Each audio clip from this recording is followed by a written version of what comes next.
Good day. Welcome to Conversations with AARP in the Virgin Islands. I'm Troy Deshabere-Schuster, State Director of AARP in this territory, and it's a great pleasure to be here with you again today. As we continue to work our way through this pandemic, as people are beginning to receive vaccines, we're happy that help is on the way. Also, we recognize that during this pandemic, so many of us have been at home, working from home, staying indoors, staying away from large crowds. And so we find that we are really lacking in recreation.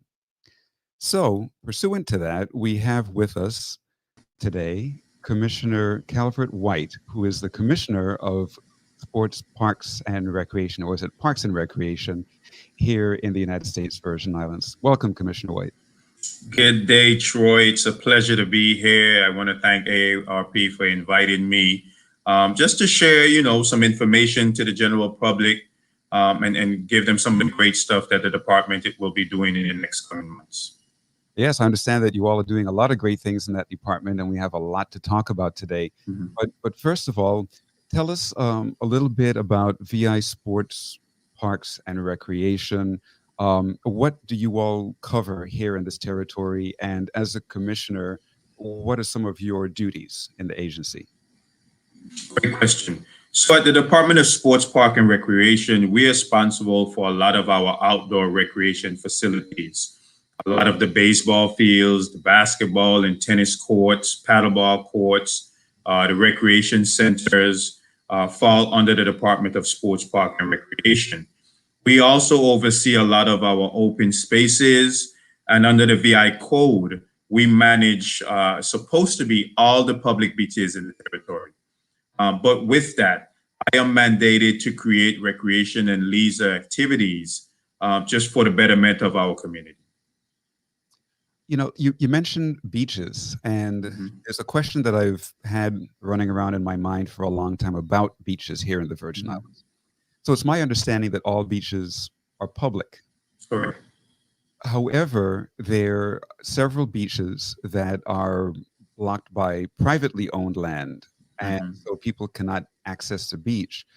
I heard from a senator on St. Thomas many years ago, a senator who's no longer in office, that the beaches are public to the extent that you can get to them by air, land, or sea. But it doesn't mean that you have the right to walk through privately owned property to get to the beach. Correct. So if there's private property around, then it's by sea or by air. So can you shed some light on that and how that works here? Yeah, well, if you're familiar with the Open Shore Act, it's supposed to create some type of easement allowing individuals access to the beach. And it's a big back and forth conversation you have with owners of private properties and government officials. A lot of people, they would see a beachside property and don't realize my jurisdiction is only 50 feet from the low tide water or the first sign of vegetation. So a lot of the times people mistake a whole beachfront as government land, but the land is privately owned, but the beach is public. But the legislature has been working with it. It has several sessions.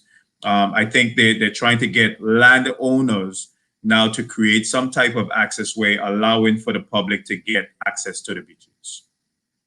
Well, that's great. That's really important because the beaches are an important part of our recreation, an important part of our lifestyle, important for tourists, important for residents alike. And so it's really tragic when a beach is blocked and the people can't get to it. So I hope that works out quickly and that we can all have access to all of our beaches. And especially a beach like Sandy Point in Frederickstead, which is now a wildlife refuge, but they do allow people there at certain times, which is nice. But it'd be great if they could allow us there every day of the week to that wonderful beach of Sandy Point. Yeah, the beaches on St. Croix. I was just on St. Croix the other day, and it's amazing how the water changes the landscape. If you pass down in Frederickstead and you go down across from the Marley Apartments, you're seeing a lot of rock stones and the sand has just eroded away from the beaches. We're hoping that within time that sand will come out. But the landscape from beach to beach it's just so different. I've always said that Frederiksted waterfront is one of the most beautiful sites I've seen. And we just want to be able to maintain and be able to provide beautiful beaches, not just to our locals, but the people coming into the territory. Now, during this time of the pandemic, we've heard our governor say many times that beaches are closed at certain times of the day, certain days of the week, trying to avoid mass gatherings of people to stop the spread of the virus.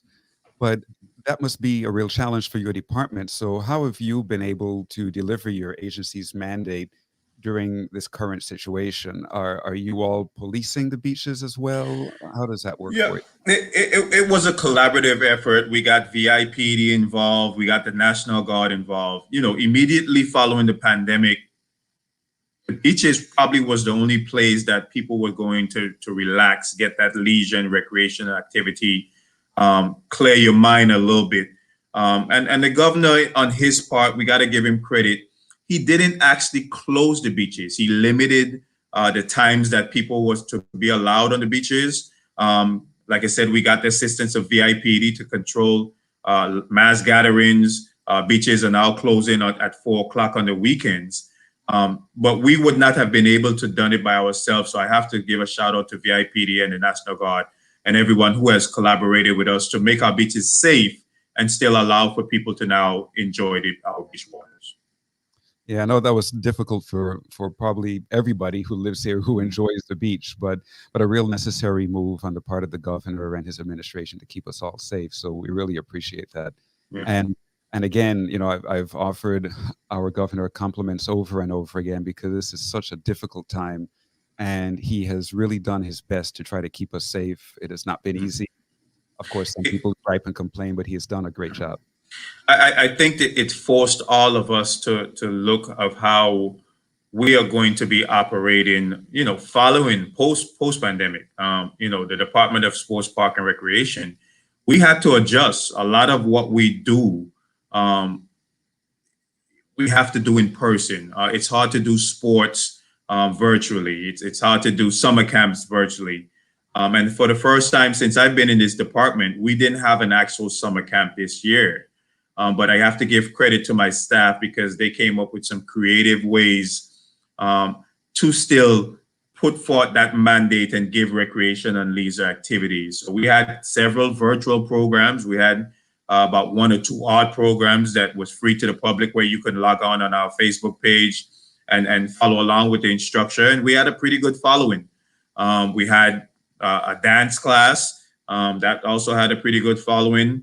And then recently, we're getting ready to roll out some very, very creative post-pandemic activities that we think is still going to be fun, but we're going to do it in a safe environment.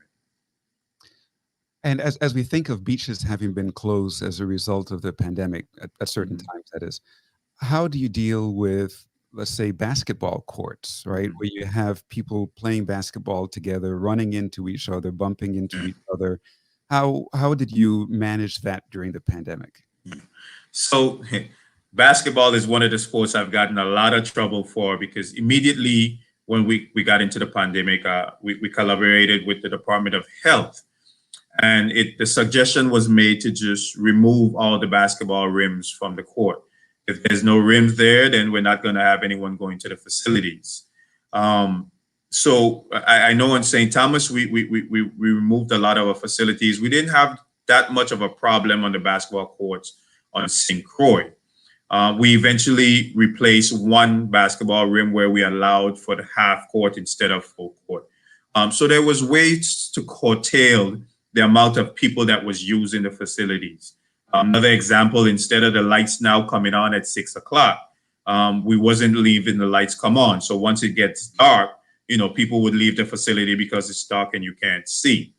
The governor, in speaking with the Department of Health and the CDC, there were certain sports that we deemed was safe that you could still participate in, which was golf, tennis, track and field.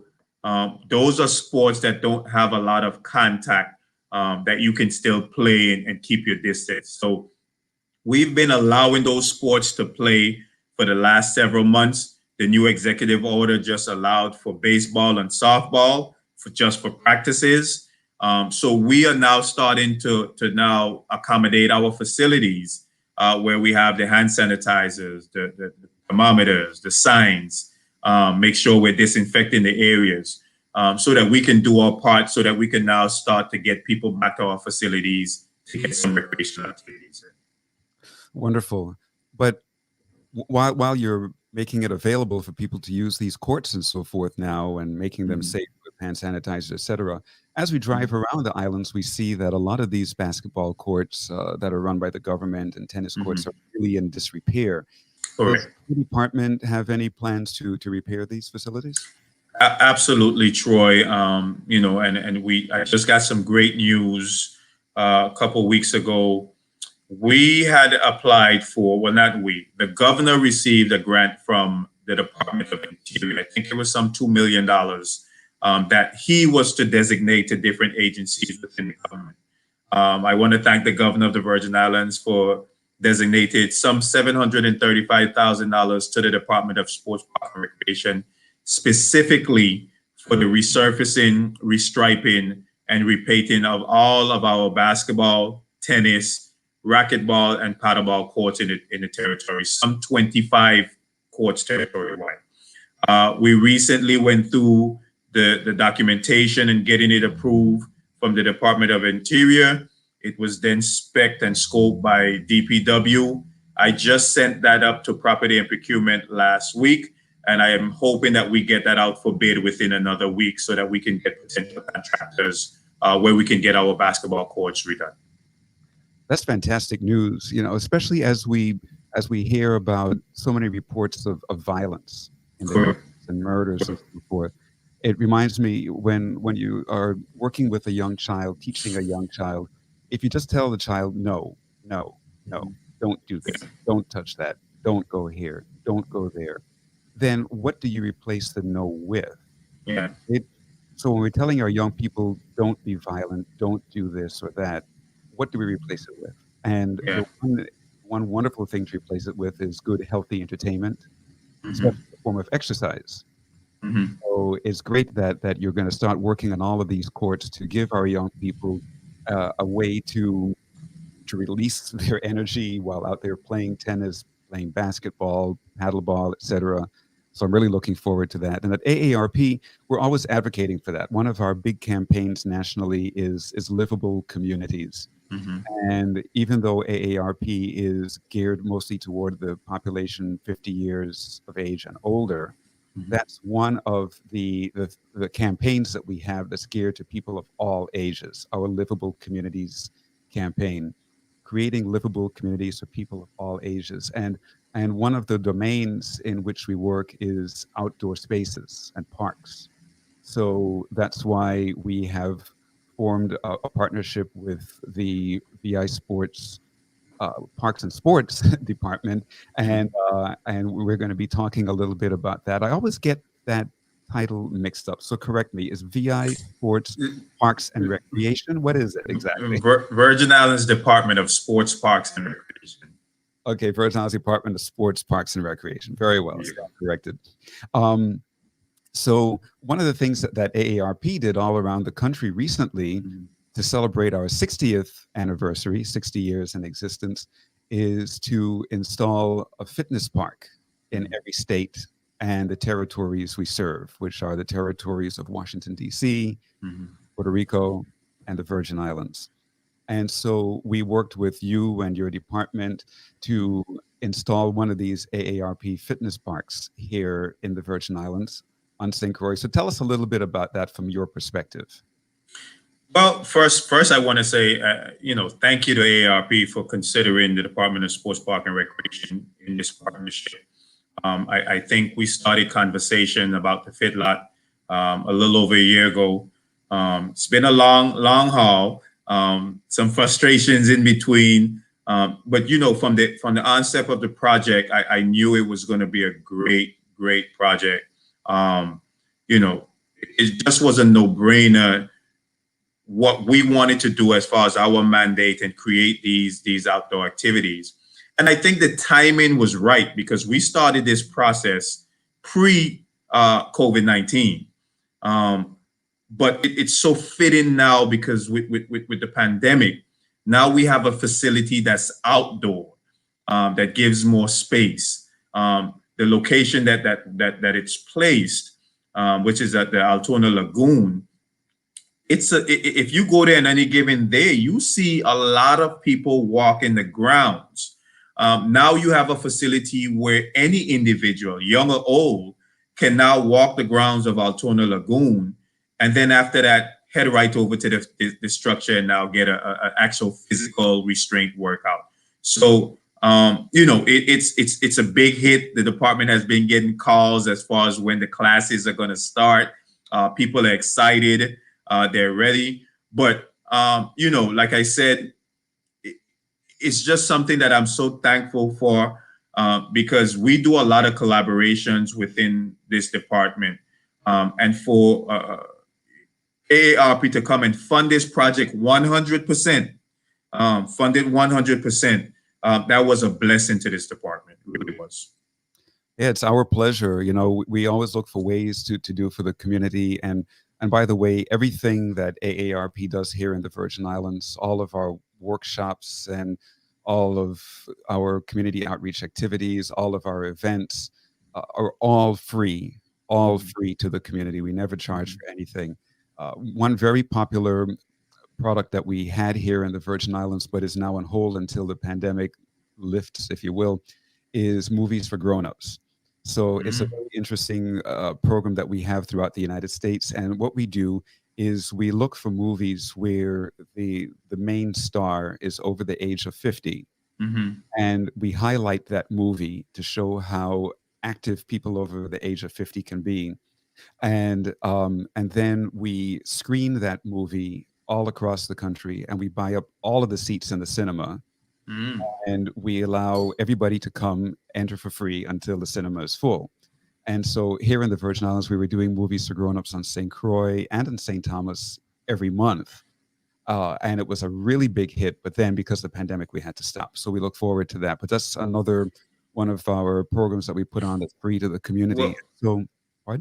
It's interesting you mentioned that because along those lines, and I'm just waiting for approval from the Department of Health, Valentine's weekend, the Department of Sports, Park, and Recreation is getting ready to do, and I want to say it's the first one on St. Croix. I don't remember anyone having, but we're going to be doing a drive-in movie theater.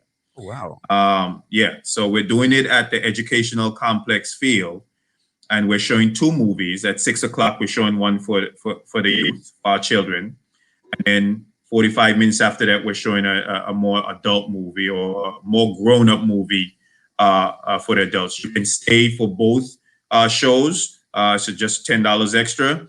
But what we did was we secured, I think it's like an 82 feet blow-up projector screen. We're going to get the cars to drive in. You don't have any reason to come out of your vehicle unless you need to use the restroom. So it's going to be safe.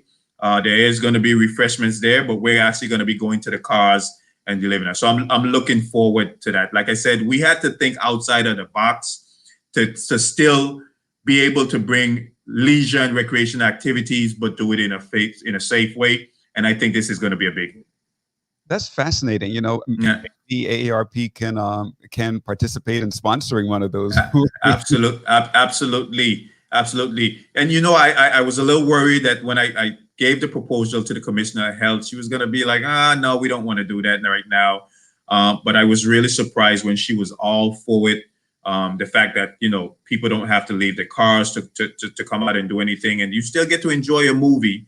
Like I said, we're going to try every creative way we can to still put forward our mandate and create leisure activities.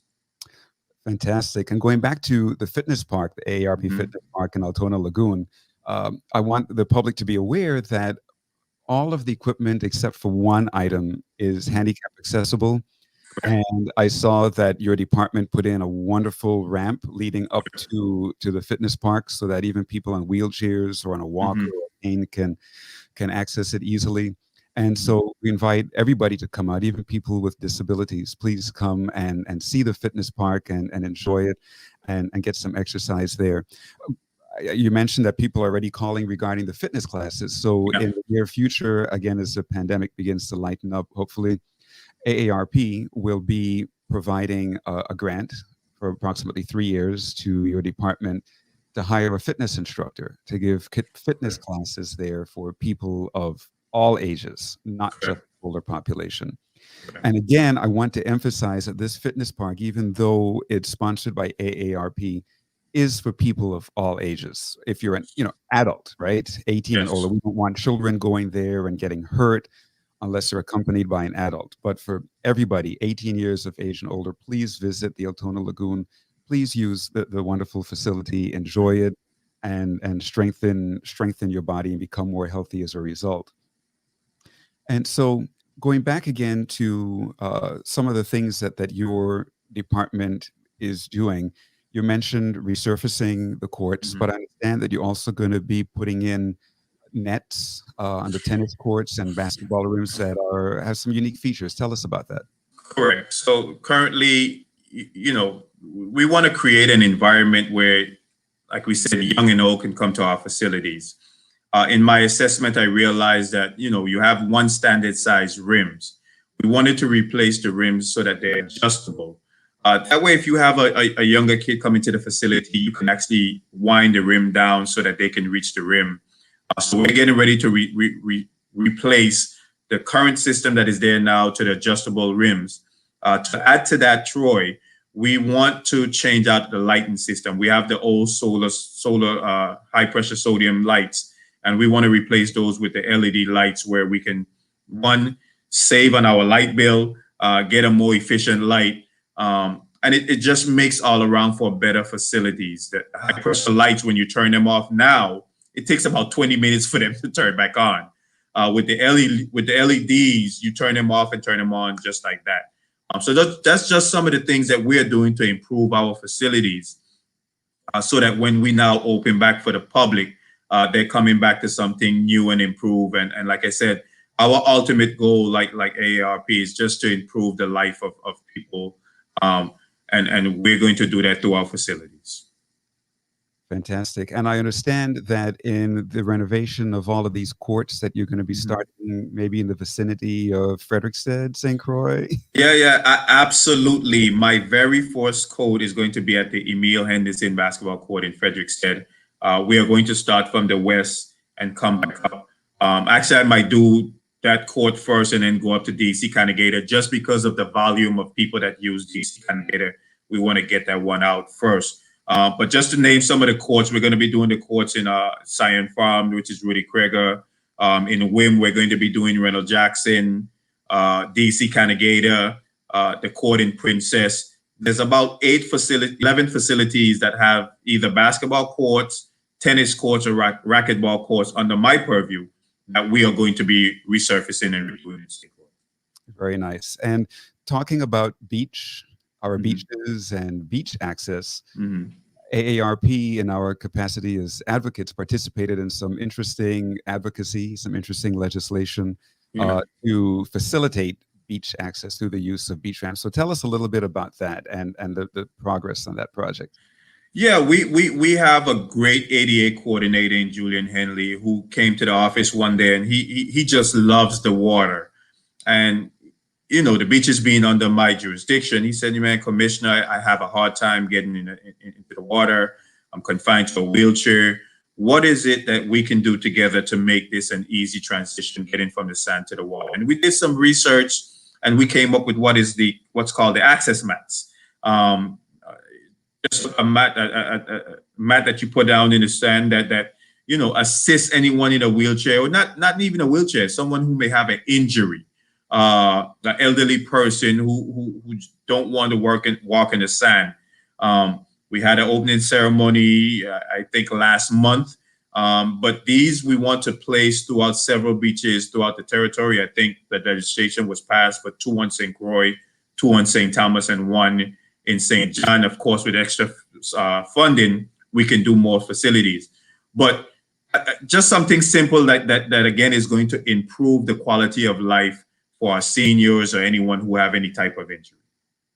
Yeah, and then there are also some unique characteristics of these beach ramps. Not only is it the ramp that can lead you into the water, but then there's that concrete pad that you're constructing, right? So people in wheelchairs can transfer to a particular device. So tell us about that. Correct. So we are going to be installing what we call transfer stations. So you come there and you're in your regular wheelchair and you want to transfer from your wheelchair to the beach buggy. It's a concrete slab that is going to give you the liberty to do that. The beach buggies are really, really nice. Before you would probably have someone assist you in the water, and then they would have to hold you in the water and walk you around. What's so good about the beach buggies is once you're in them and you get it into the water, it now becomes a flotation device. So someone who don't have the use of their legs still get to enjoy the water while sitting in the beach buggy, and you don't have someone having to struggle to deal with them in them. So we're really great that we was able to bring that project forward. Again, that was a collaboration with AARP, and you testified in favor of that, so I got to thank you. But we're looking forward to doing just more great things, with any organization that just want to, like I said, do better for the people of the territory. That's fantastic. And let us know at AARP how we can continue to participate to enhance our outdoor spaces and parks here in the territory. It's our great pleasure to do so. So what you didn't know, Troy, is once you partner with me, you can't get out. You're locked in. So I will be collaborating with you guys. I'm pretty sure on more projects. We already have the one projects where you guys gave a grant to VI Council of the Arts, and we have a beautiful, beautiful painting that's going up on one of our facilities because of what you guys donated. So again, thank you for all the work that you guys are doing within the community. We have been the benefit of several of those projects, but I look forward to continue working with you guys. Same here. There's so much more we can do, and together we can. I always say that instead of sitting back and criticizing our governor, criticizing our leaders, we all need to come together to work together to make the Virgin Islands someplace special, right? Absolutely. And so hopefully at AARP, we're setting that good example of working with the administration, and here we are working with your department. So we look forward to that. And in the last 30 seconds or so, can you tell us how the public can learn more about the programs and projects in your Department of Sports, Park, and Recreation? Absolutely. They can reach out to the St. Croix office, 773-0160, or the St. Thomas office, 774-0255, or just join us on our webpage, which is dspr.vi.gov. You don't need an appointment to get in touch with Commissioner White. I'm always taking calls. I love speaking to the public, and I look forward to hearing from you. Fantastic. Well, Commissioner White, thank you for being with us on the show today. We hope to have you with us again in the near future. Thank you. Have a great day. You too. Bye-bye.